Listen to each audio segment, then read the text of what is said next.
दोस्तों अभी recently market के हालचाल तो आप ऐसे ही देख रहे हो। उतार चढ़ाव वाले तो हैं कि वैसे देखा जाए तो कोई बहुत अच्छा तेजी का माहौल तो आपको मार्केट में नजर आ नहीं रहा है। बीच बीच में गिरावट जरूर नजर आ जाती है, जैसे कि रशिया यूक्रेन की जो टेंशन है वो भले ही बहुत लंबे समय से चल रही है, लेकिन ये जरूर है कि उस टेंशन में ना बीच बीच में ज्यादा टेंशन हो जाती है। अभी यूक्रेन ने जिस तरीके से रशिया पर हमला किया, उसके चलते कहीं ना कहीं समस्याएं बड़ी तो हैं, इसमें तो कोई भी डाउट नहीं है। लेकिन अब बात ये निकल कर आती है कि जिस तरीके से ना जियो पॉलिटिकल टेंशन मार्केट में बढ़ती हुई देखने को मिल रही है, ये कहीं ना कहीं बड़ी मतलब स्थिति को खराब करती हुई देखने को मिल रही है। आप ये जरूर कह के चल सकते हैं। जियो पॉलिटिकल टेंशन जिस तरीके से चल रही है, इस बीच कई सारी रिपोर्ट्स वगैरह भी आती रहती हैं। तो अभी नमूरा ने एक रिपोर्ट जो पब्लिश करी है, उस रिपोर्ट में भारत को लेकर, भारत की अर्थव्यवस्था को लेकर, भारत की कंपनीज को, इंडस्ट्रीज को लेकर किस तरीके के बयान दिए हैं, वो आज की इस वीडियो में हम समझेंगे। कुछ ऐसे सेक्टर्स हैं जिन सेक्टर्स पर उन्हें लगता है कि माहौल अच्छा हो सकता है। कुछ रिस्क भी हैं। ऐसी नहीं है कि सिर्फ और सिर्फ उन्होंने पॉजिटिव पॉजिटिव ही बोला है, नहीं, नेगेटिव भी है कुछ कुछ सेक्टर्स के लिए। अब वो कौन कौन से सेक्टर हैं जिनके लिए नेगेटिव चीज़ें नजर आ रही हैं, उसके बारे में भी हम बात करेंगे। लेकिन पर्टिकुलरली कुछ कंपनीज उन्होंने बताई हैं, 13-14 कंपनीज हैं जिन पर नमोरा को लग रहा है कि आने वाले जो दिन हैं अच्छे हो सकते हैं इन कंपनीज के लिए। उनके बारे में भी हम लास्ट में देखेंगे कि कौन कौन सी कंपनी है। ठीक है, स्टार्ट करते हैं। सबसे पहले ना, आप ये मान के चलिए कि अभी दुनिया भर की टेंशन है, यूक्रेन रशिया की दिक्कत है, इसे एक दिक्कत की तरह लीजिए। अमेरिका जिस तरीके से कहीं ना कहीं भारत के पीछे ही पड़ा हुआ है, ये तो आप देख ही रहे हो, तो ये भी एक प्रॉब्लम की तरह ही लीजिए मार्केट के लिए। ठीक है, और ये बहुत सारे सेक्टर्स के लिए नेगेटिव ही है बेसिकली। लेकिन तीन फैक्टर ऐसे हैं जो नमूरा ने बताए हैं, जो पॉजिटिव दिखाई दे हो रह सकते हैं। एक तो क्रूड ऑयल। क्रूड ऑयल की जो प्राइस है वो धीरे धीरे करके कम ही हो रही है। तो क्रूड ऑयल की जो घट रही प्राइस है ना, ये कहीं ना कहीं एक अच्छा संकेत है। अभी इन्फ्लेशन के नंबर भी अगर आप देखोगे भारत में, तो वो थोड़े से स्लो होते हुए देखने को मिले हैं। वो भी एक पॉजिटिव फैक्टर के तौर पर नोवारा ने कंसीडर किया है। एंड लो इंटरेस्ट, जो इंटरेस्ट घट रहे हैं, जो बेसिकली आप कह सकते हो ब्याज, मतलब लोन वगैरह मिल रहे हैं, ब्याज कम है, वो भी कहीं ना कहीं नोवारा ने उसे पॉजिटिव फैक्टर में कंसीडर किया है। तो कुछ सेक्टर्स नोरा को जो पसंद आ रहे हैं इस समय पर, उनमें उन्होंने ना मोस्ट ऑफ द केसेस में डोमेस्टिक सेक्टर ही पिक करे हैं। ठीक है, और जितने भी एक्सपोर्ट हैवी सेक्टर है ना, जिन पर जो एक्सपोर्ट पर जहाँ डिपेंड करते हैं, उनसे तो थोड़ा सा दूर रहने के लिए ही बोला है। लेकिन जो डोमेस्टिक सेक्टर हैं, ये कौन कौन से हैं? एक फाइनेंशियल सेक्टर, फाइनेंशियल सेक्टर पर ध्यान देने के लिए कहा गया है। ऑटो सेक्टर पर भी ध्यान देने के लिए कहा गया है। ठीक है, ऑयल एंड गैस की अगर हम बात करें, इस सेक्टर पर भी ध्यान देने के लिए कहा गया है। ये पॉजिटिव मान नमूना का लग रहा है कि ये सेक्टर जो है पॉजिटिव रह सकते हैं। फिर टेलीकॉम सेक्टर को भी पॉजिटिव लिस्ट में डाला गया है नमूरा की तरफ से। रियल एस्टेट को भी पॉजिटिविटी में ही रखा गया है, डोमेस्टिक हेल्थ केयर को भी। एंड पावर सेक्टर पर सबसे ज्यादा विचार करने के लिए बोला है। सबसे ज्यादा ये कहा गया है कि पावर सेक्टर एक ऐसा सेक्टर हो सकता है जिस पर आपको सबसे ज्यादा ध्यान देने की जरूरत रहती है।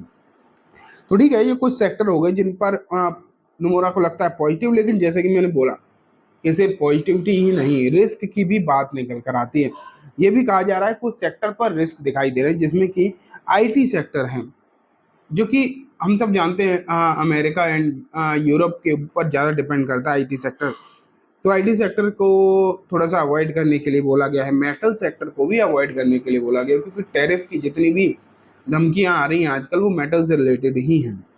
आईटी हो गया, मेटल हो गया, सीमेंट, सीमेंट सेक्टर को भी बोला गया है कि इनसे भी थोड़ा सा बच के रहो, थोड़ी सी दूरी बनाओगे तो ज़्यादा बेटर रहेगा। लेकिन सभी सेक्टर्स में से एक्सपोर्ट हैवी कंपनी या एक्सपोर्ट हैवी सेक्टर, उनसे तो विशेष रूप से दूर रहने के लिए कहा गया है नमूरा की इस रिपोर्ट में, कि एक्सपोर्ट पर जो ज़्यादा डिपेंड करती हैं कंपनीज, उनसे अगर आप दूरी बनाओ तो सबसे ज़्यादा बेटर स्थिति में आप रहोगे। ठीक है, लेकिन अब बात आती है कंपनीज की, कि कुछ ऐसी कंपनीज हैं जो नमूरा ने अपने तौर पर कहा है कि इन कंपनीज में माहौल अच्छा रह सकता है। इसे दो कैटेगरी में बांटा गया है, एक लार्ज कैप एंड एक मिड कैप। अगर हम लार्ज कैप कैटेगरी में देखेंगे तो आईसीआईसीआई दिखाई देता है आपको, आईसीआईसीआई बैंक, फिर स्टेट बैंक ऑफ इंडिया नजर आता है, इनमें एक्सिस बैंक भी दिखाई देता है, बजाज फाइनेंस दिखाई देता है, गोदरेज कंज्यूमर प्रोडक्ट दिखाई देता है। एनटीपीसी नजर आता है, CG power and Tata power आपको जो है देखने को मिलता है। एंड एक कंपनी का नाम इसमें रह गया है, उसका नाम है रिलायंस, उसको भी इस लिस्ट में जो है डाला गया है। एंड एम को भी डाला गया है। तो ये जो कुछ कंपनीज हैं बेसिकली, इन पर नोमोरा ने कहा है कि जो लार्ज कैप कैटेगरी में जो कंपनी अभी तक बताई गई है, इनमें नोमोरा को लगता है कि यहाँ पर बुलिशनेस ज़्यादा रह सकती है, एक अच्छी तेजी जो है इनमें आने वाले दिनों में देखने को मिल सकती है। देखो, जो मैंने आपको सेक्टर्स बताए थे उन्हीं में से तो है, इसमें आईसीआईसीआई बैंक हो गया, एसबीआई हो गया, एक्सिस हो गया, ठीक है, बजाज फाइनेंस हो गया, तो ये तो बैंक फाइनेंशियल हो ही गए। अब एनटीपीसी हो गया, सीजी पावर हो गया, टाटा पावर हो गया, ये कहीं ना कहीं पावर से रिलेटेड है। रिलायंस इंडस्ट्रीज हो गया, ये ऑयल एंड गैस है, और एम हो गया तो ऑटो। तो यही कंपनी, यही सेक्टर उन्होंने बोले, और इसके रिलेटेड जो है कंपनीज भी नोमोरा ने बताई है। इन पर मतलब उन्हें ये फेवरेट लिस्ट अभी दिखाई देती है, ये जो लार्ज कैप कैटेगरी मैंने बताई। अब जो मिड कैप कैटेगरी में अगर आप देखोगे तो कुछ कंपनीज निकल कर आती हैं, जिसमें कि मारिको नज़र आता है, डिक्सन नज़र आता है, ठीक है, लुपिन दिखाई देता है दोस्तों। फिर अगर हम देखें ओवरऑल रियलिटी नज़र आता है, एंड डॉक्टर लाल पैथलैब नज़र आता है। तो ये जो कुछ कंपनीज हैं, इसमें मतलब मिड कैप सेक्टर में भी उन्हें लगता है कि इसमें एचडीएफसी लाइफ ऐड हो गया है लिस्ट में, लेकिन ये एचडीएफसी लाइफ नहीं है, ठीक है, इसे आप इग्नोर करना। इस लिस्ट में ज़रूर दिख रहा है, वह रेटिंग में गलती हुई है, अदरवाइज ये है नहीं, इस लिस्ट में, नोमोरा की लिस्ट में नहीं शामिल किया गया है। तो ये कुछ कंपनी हैं लार्ज कैप एंड मैंने मिड कैप, आपको दोनों ही अलग अलग तरीके से समझा दी हैं, जिससे कि आपको अच्छे समझ में आ जाए। लेकिन मैं इतना ज़रूर कहना चाहूँगा कि ठीक है, नोवोरा ने अपने हिसाब से पिक करी हैं कुछ कंपनीज, उन्हें लगता है कि इन कंपनीज में बेहतरीन सिचुएशन आने वाले दिनों में देखने को मिल सकती है। लेकिन मैं तो आपसे यही करना चाहूँगा दोस्तों कि चाहे नोवोरा ने बताई हो, हालांकि नोवोरा एक बहुत बड़ी कंपनी है, एक बड़ी ब्रोकरेज फर्म है, कि वेल्थ मैनेजमेंट कंपनी भी है, लेकिन आप अगर खरीदारी करते हो ना, तो आप अपने सोच समझ के, अपने बुद्धि विवेक से ही काम करो, सिर्फ किसी के कहने पर नहीं। वैसे तो अगर ये लिस्ट नोमोरा ने नहीं पब्लिश करी होती तो मैं शेयर्स के नाम भी आपको नहीं दिखाता, अपने तौर पर मैं आपको दिखाता भी नहीं। लेकिन अब नोमोरा इतनी बड़ी ब्रोकरेज फर्म है, तो उनके नाम हम ले सकते हैं, कोई दिक्कत नहीं है। लेकिन फिर भी मैं तो आपसे यही कहूँगा कि आप अपनी रिसर्च करें, उसके हिसाब से ही कोई भी कंपनी को खरीदें या बेचें, ठीक है।